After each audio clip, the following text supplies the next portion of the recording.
Hello everyone, welcome to my channel. आज की ये वीडियो हमारे लिए बहुत इम्पोर्टेंट है क्योंकि आज इस वीडियो में हम डिस्कस करने जा रहे हैं कि हमारे लिए कौन सी बुक्स और कौन से रिसोर्सेज हैं जो इम्पोर्टेंट हैं हमारी जर्नी के पर्सपेक्टिव से। तो हम इस वीडियो में सिर्फ यही समझेंगे कि कौन कौन सी बुक लिस्ट हमारे लिए इम्पोर्टेंट है और कौन सी नहीं। In this video, we are going to discuss about the prelims complete book list and resources.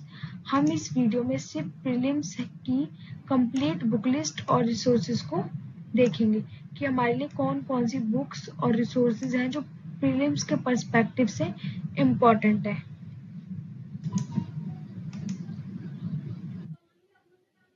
जो डिस्कस करना चाह रही थी वो ये है कि जो हमारे पास जो मटेरियल्स है, रिसोर्सेज हैं, उनकी कोई कमी नहीं है। इंटरनेट पर आज ढेरों सारे पीडीएफ्स और इंफॉर्मेशन बुक्स अवेलेबल हैं जो कंफ्यूजन क्रिएट करती हैं। साथ में ही मार्केट्स में इतनी तरीके की बुक्स रिलेटेड यूपीएससी हैं जो कहीं ना कहीं बच्चों को एस्पिरेंट्स को कहीं ना कहीं कंफ्यूज करती हैं कि उन्हें अपनी प्रिपरेशन के लिए भी पढ़ना नीडली है और दूसरी ये भी कंप्लीट करना ज़रूरी है।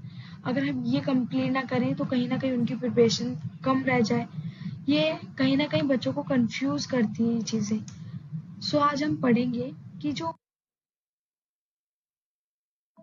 यूपीएससी की जो प्रिपरेशन है उसमें जो प्रीलिम्स है उनके लिए कौन कौन सी जो बुक लिस्ट है बुक्स है इम्पोर्टेंट है। तो अगर हम पढ़ते हैं तो इसमें जो टोटल 7 कंपोनेंट्स या बोल सकते हैं 7 बुक्स हैं या 7 सब्जेक्ट्स हैं जो हमारे लिए इम्पोर्टेंट है। फर्स्ट है political, economic, history, geography, environment, science and tech and current affair.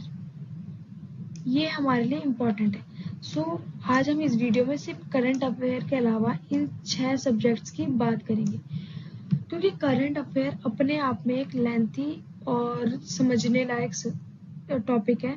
तो इसके लिए एक सेपरेट वीडियो आएगी, तो आप मस्ट है कि आप वो भी देखें। और आज हम इस वीडियो में सिर्फ इन 6 टॉपिक्स की बात करेंगे, 6 सब्जेक्ट्स की बात करेंगे और इनसे रिलेटेड बुक लिस्ट और रिसोर्सेज की बात करेंगे। हम इसे सिर्फ प्रीलिम्स के पर्सपेक्टिव से पढ़ रहे हैं अभी, तो हाँ बहुत जल्दी ही मैं इसे मेंस के पर्सपेक्टिव से भी उसकी पूरी बुक लिस्ट को प्रेजेंट करूंगी आप लोगों के सामने, ताकि आप लोग प्रीलिम्स के साथ साथ मेंस की भी बुक लिस्ट से वाकिफ हो जाएं कि आपको क्या क्या पढ़ना है।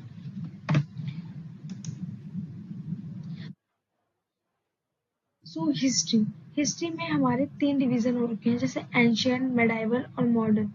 तो वो जो मस्ट है वो है एनसीईआरटीज। सो हमें जो पढ़नी है वो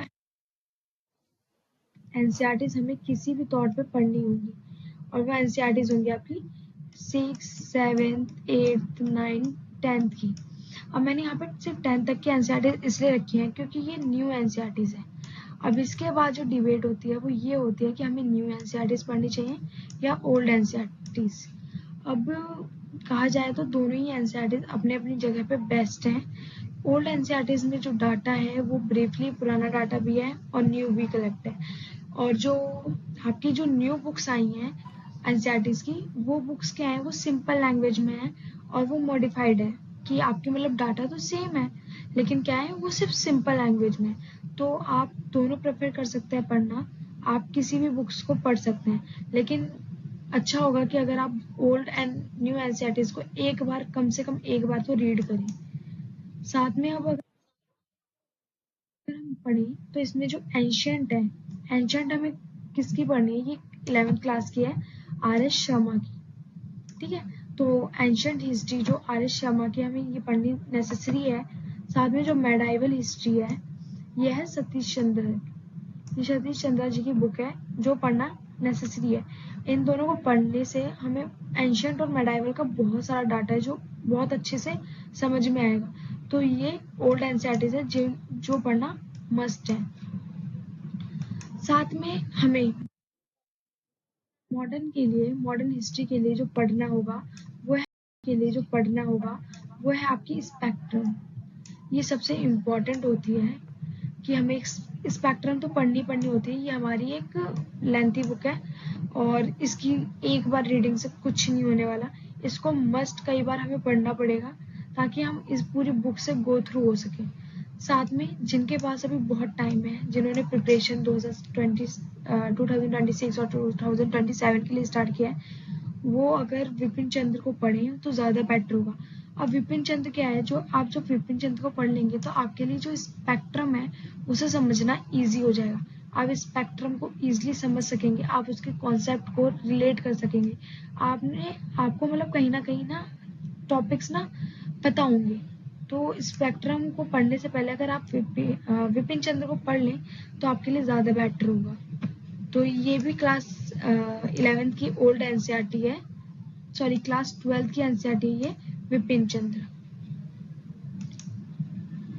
इसके बाद अगर हम पॉलिटी के लिए जाने तो पॉलिटी के लिए हमारे पास एनसीईआरटी 6 to 12 की एनसीईआरटीज इंपॉर्टेंट होती हैं, लेकिन अगर इसमें हम मेन की बात करें तो हमारी जो मेन एनसीईआरटीज है वो है 11th क्लास की।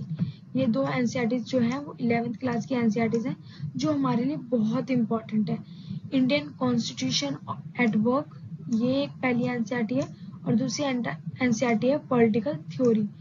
इसके साथ ही साथ हमें क्या पढ़नी है, एम लक्ष्मीकांत। ये एक हमारी मेजर बुक है और इसे पढ़ना इम्पोर्टेंट है।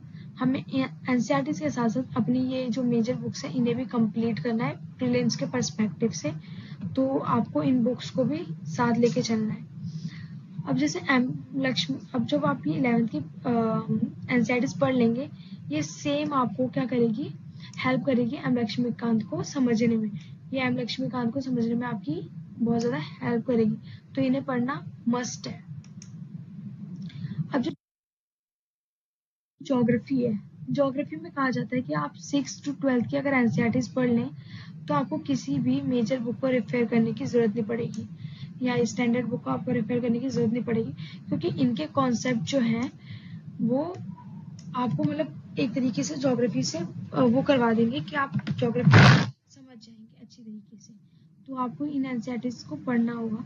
इसमें भी जो सबसे इम्पोर्टेंट एनसीईआरटी है वो 11th और 12th की एनसीईआरटीज है। वो बहुत ज़्यादा इम्पोर्टेंट एनसीईआरटीज है जो आपको किसी भी तरीके से पढ़ना होगा।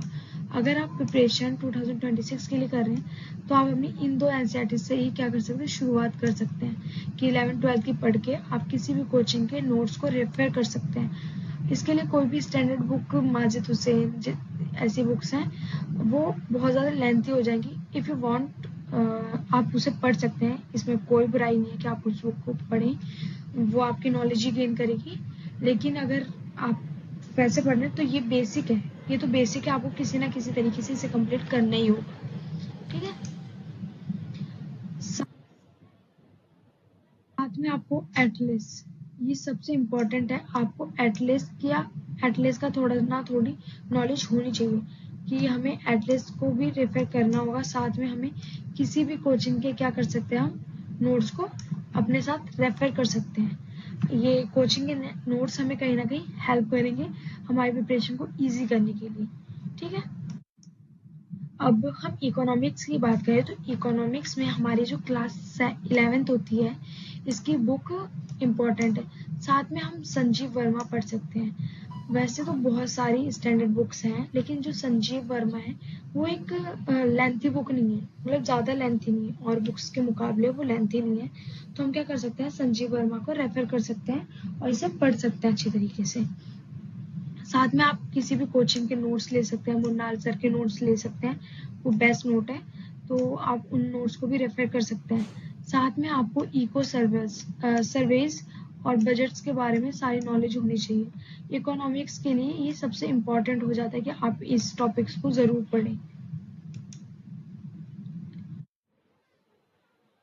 ये आपकी 11th की इकोनॉमिक्स की बुक है, और साथ में ये संजीव वर्मा की बुक है आपकी इंडियन इकोनॉमिक। ठीक है, ये आपकी 11th की इकोनॉमिक्स की बुक है, और साथ में ये संजीव वर्मा की बुक है आपकी इंडियन इकोनॉमिक। ठीक है,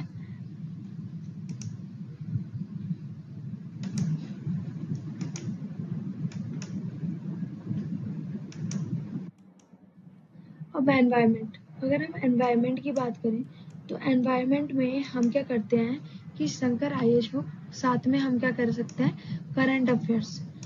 करंट अफेयर एनवायरनमेंट के पर्सपेक्टिव से बहुत ज़्यादा इम्पॉर्टेंट है। हमें किसी ना किसी तरीके से करंट एनवायरनमेंट को करंट के साथ जॉइंट करना ही होगा।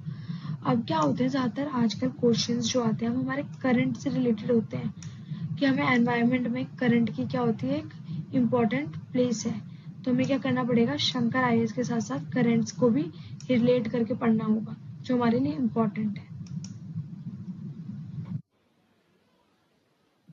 साइंस और टेक के पर्सपेक्टिव से जो हमें पढ़ना होगा वो है हमारे क्लास 6 to 12 की बेसिक कॉन्सेप्ट। अब बेसिक कॉन्सेप्ट हमें पढ़ने होंगे साइंस के जो क्लास 6 to 12 के हैं। बेसिक कॉन्सेप्ट, हमें न्यूमेरिकल्स वगैरह नहीं रटने, हमें बस उनके बेसिक कॉन्सेप्ट जो है हमें उन्हें पढ़ना है। और साथ में सेम थिंग करंट इवेंट्स, जो भी करंट इवेंट हो रहे हैं इस टाइम पे वो क्या है इम्पॉर्टेंट है एग्जाम्स के पर्सपेक्टिव से।